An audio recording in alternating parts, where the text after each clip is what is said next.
ലക്ഷ്മി പ്രസാദിച്ചെന്നാ തോന്നണേ. പ്രഭാകരൻ പുതിയ ബോട്ട് കടലിറക്കിയതല്ലേ? കന്നിക്കോളാണ്. കടലിലെ മീനെ ചതക്കില്ല ഗോപാല. ആ, താൻ ചരക്കിന് വില പറയടോ. പറഞ്ഞു. 300 രൂപയുണ്ട്. ദാമുവിന്റെ ഇരിക്കട്ടെ. എന്റെ കടം വീട്ടാനാണോ ഇത്ര തിടുക്കം? ഇത് പ്രഭാകരന്റെ കയ്യിൽ തന്നെ ഇരിക്കട്ടെ. എന്തെങ്കിലുമൊക്കെ ആവശ്യം കാണും. അതല്ല ദാമു, നിന്റെ സഹായം കൊണ്ടാണ് എനിക്കൊരു വീടുണ്ടായത്.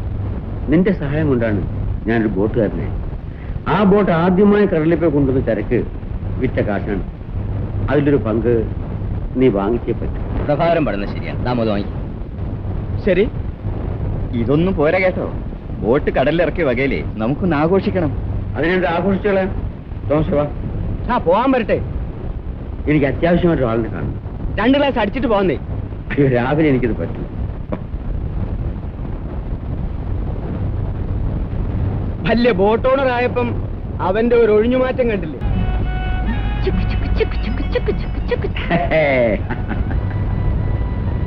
ആ, ഇനി ശല്യം ഉണ്ടാക്കാതെ പുറത്തു പോയി കളിച്ചോ.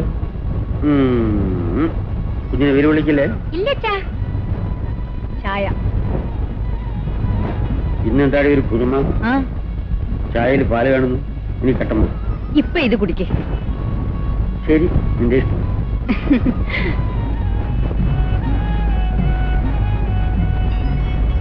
മിസ്സിയൊന്ന് നിന്നേ. മിസ്സിയോ? അല്ല, മദാമ. എന്താണ് നിങ്ങൾക്ക്?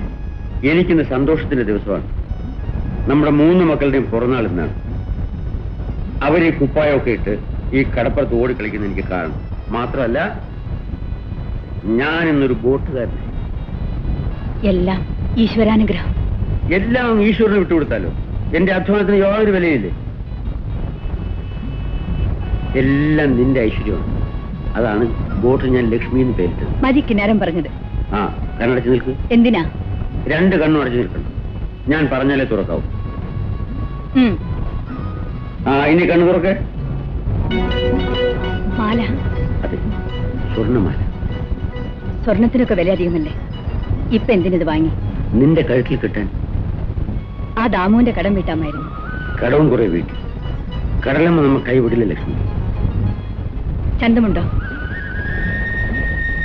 നിന്റെ കഴുത്തിലിട്ടപ്പോ മാലയുടെ ചന്തം കൂടി. അങ്ങനെ നോക്കാതെ എനിക്ക് നാണമാകും. പിന്നെ 3 പെറ്റപ്പാവൊരു നാണം. ആ, ഞാനൊരു കാര്യം പറയാൻ വിട്ടു. നമ്മുടെ മക്കളുടെ പിറന്നാളിന്റെ പേരിൽ മാത്രമല്ല, ബോട്ട് വാങ്ങിച്ച പേരിലും നമുക്കൊന്ന് ആഘോഷിക്കും. ദാമും തോമസും ക്ലീറ്റസും ഒക്കെ വരും. ഉഷാലായിട്ട് ഷാപ്പാട് കൊടുക്കും. ഇന്നാ പിന്നെ ഇങ്ങനെ ഇരുന്നാലോ? അഗസ്ത്യ ചേട്ടന്റെ അടുത്ത് പോയി നിങ്ങൾ കുറെ കരിമീൻ വാങ്ങിച്ചോണ്ട. പ്രഭാകര, നിന്റെ ഈ സ്ഥിതിക്കെല്ലാം കാരണം കടലമ്മ കനിഞ്ഞതിന്റെ ഗുണമാണ്. മൂപ്പ, ഞാൻ ഈ സ്ഥിതിയിലെത്തിയത് എന്റെ നെറ്റിയിലെ വേർപ്പുണ്ടാ. പിന്നെ എന്നെപ്പോലുള്ളവരുടെ സഹായവും ഉണ്ട്. കർത്താവ് അനുഗ്രഹിച്ചാൽ പ്രഭാകരൻ ചേട്ടന് ഇനിയും മേൽഗതി ഉണ്ടാവും. ക്ലീറ്റസേ, ഈശ്വരൻ അനുഗ്രഹിച്ചാലും ഇല്ലെങ്കിലും ജോലി ചെയ്ത് തളമ്പിച്ച് എന്റെ ഈ കൈകൾ കൊണ്ട് ഞാൻ എന്റെ വിധി. പ്രഭാര, നിന്റെ ജീവിതത്തിന്റെ തുടക്കത്തിൽ നീ വളരെയധികം കഷ്ടപ്പെട്ടിട്ടുണ്ട്. എങ്കിലും നിന്റെ പ്രയത്നം കൊണ്ട് ഇന്ന് നീ ഞങ്ങളെക്കാളൊക്കെ വളരെ വലിയ നിലയിലാണ്. എടാ തോമസേ, മടി പിടിച്ചിരുന്നാൽ ഒന്നും നടപ്പില്ല. കഠിനമായ അധ്വാനം ഉണ്ടെങ്കിൽ ആർക്കും എന്ത് നേടാൻ കഴിയും. ഞാൻ എന്റെ ജീവിതകാലം മുഴുവൻ കടലുമായി മലരാൻ തന്നെ തീരുമാനിച്ചു. അതിന്റെ ഫലം എനിക്ക് എന്റെ മക്കൾ തരും. അല്ലേടാ മക്കളെ? മൂപ്പ, എന്റെ ബാബുമോനെ ഞാൻ ആരാക്കാൻ പോകുന്നെന്ന് അറിയാമോ? ഒരു ഡോക്ടർ. അപ്പോ അപ്പൂനെയോ? ഇവൻ എന്നെ പോലെ തന്നെ മണ്ടന. ഇവനെ ഞാൻ ചുക്കാൻ പിടിപ്പിക്കും. വള്ളത്തിന്റെ അല്ല, കപ്പലിന്റെ, വലിയ കപ്പലിന്റെ. ആ എഞ്ചിനീയർ സാറിന്റെ കരയുന്നേ. വാ വാ വാ വാ. ഇവനാണോ എഞ്ചിനീയർ? മൂപ്പ, നമ്മൾ ഈ കടലല്ലേ കണ്ടിട്ടുള്ളൂ. ഇവനെ ഞാൻ 7 കടലും കാണിക്കും. 7ാം കടലിന് അക്കരയായിട്ട് പഠിപ്പിക്കും. മനുഷ്യൻ എന്ത് വേണേലും ആശിക്കാം, പക്ഷെ വിധി എന്താ കരുതി വെച്ചിരിക്കുന്നതെന്ന് പറയാൻ ഒക്കുവടാ കുഞ്ഞു. ദാമുന്റെ അമ്മേ, ഈ കൈയും ഈ കടലും ഉണ്ടെങ്കിൽ എല്ലാം നടക്കും. ഏതായാലും ഊണൊക്കെ വളരെ കേമമായി.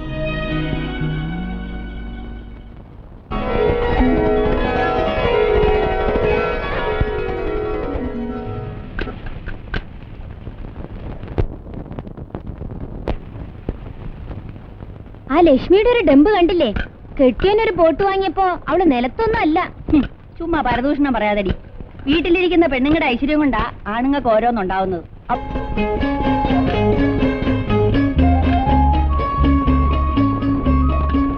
എടി പെണ്ണെ, എന്താ സ്വപ്നം കാണുവാണോ? കുടം നിറഞ്ഞു പോണു. ലക്ഷ്മി, നമുക്ക് അല്പ സൗകര്യം വന്നുകൊണ്ട് ഈ പെണ്ണുങ്ങൾക്കൊക്കെ അസൂയ. എന്തു പറ്റി? അവളുമായിട്ടൊരു ചിരിയും പിറുപിറുപ്പും. അവരെന്തെങ്കിലും പറഞ്ഞോട്ടെ. കുളിക്കാൻ വെള്ളം ചൂടാക്കി വെച്ചിട്ടുണ്ട്. കുട്ടികൾ എപ്പോഴും അങ്ങോട്ട് വരാന്നറിയില്ല. ദാ ആരോ വന്നിട്ടുണ്ട്. ദരിദ്രവാസികള്. അമ്മയുടെ മുഖം കണ്ട മഹാലക്ഷ്മിയെ പോലുണ്ട്. എല്ലാം മനസ്സിൽ ഒതുക്കുന്ന പ്രകൃതമാണ്. ആ കൈയൊന്ന് നീട്ടിയാട്ടെ. കാലക്കേട് മുഴുവനും മാറിയില്ലമ്മ. എങ്കിലും ആഹാ, നീ ഇവിടെ ഇരിക്കാണ്. ഇതാ ഇങ്ങോട്ടൊന്ന് വന്നേ. നിങ്ങളുടെ കൈയൊന്ന് കാണിക്കേ. വേറെ ജോലിയില്ലേ? കെട്ടിയോനാണല്ലേ? അവിടെ ഇരി. ദൈവാനുഗ്രഹമുള്ള ആളാണ്. ഒത്തിരി കാര്യങ്ങൾ പറയാനുണ്ട്. എനിക്കൊന്നും കേൾക്കണ്ട. വാശിക്കാരനാണല്ലേ? ഇതേ തുഴ പിടിച്ചും തണ്ട് വലിച്ചും തഴമ്പിച്ച കൈകളാണ്. രേഖയൊന്നും തെളിഞ്ഞു കാണില്ല. കാണുന്നുണ്ട്. ശാഠ്യം പിടിക്കാതിരുന്നാൽ സൂക്ഷിക്കേണ്ടതായ ചില കാര്യങ്ങൾ പറഞ്ഞു തരാം. സൂക്ഷിച്ചാൽ ദുഃഖിക്കേണ്ടെന്നാ പ്രമാണം. ലക്ഷ്മി, അവർ കൂടുതൽ പ്രമാണമൊക്കെ പറയാൻ തുടങ്ങുന്നതിന് മുമ്പ് വല്ലതും കൊടുത്തുവിട്ടേക്ക്. നിൽക്കൂ, ഞാനിപ്പോ വരാം. വേണ്ട കുഞ്ഞെ, പക്ഷേങ്കില് വരാനുള്ളത് വഴി തങ്ങൂല.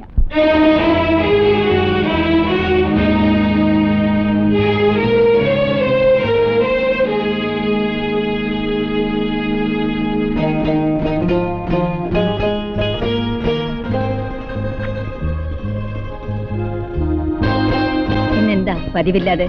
അലറി വിളിക്കുന്ന കടലിലേക്കല്ലേ ലക്ഷ്മി പോകുന്നത്?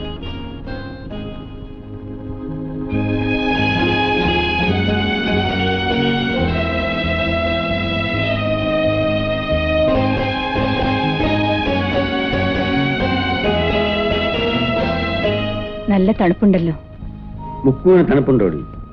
മഞ്ഞായാലും വെയിലായാലും മഴയായാലും അവന് കടലിനോട് മല്ലടിച്ചേ പറ്റൂ.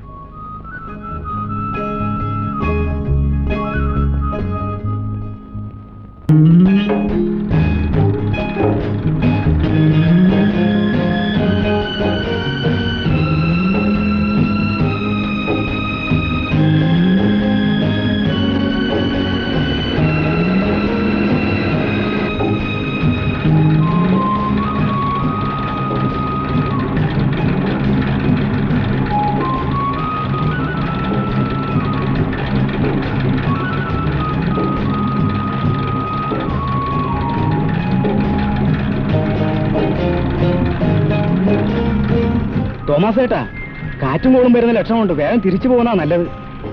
എങ്കിൽ നീ തിരിച്ചോ.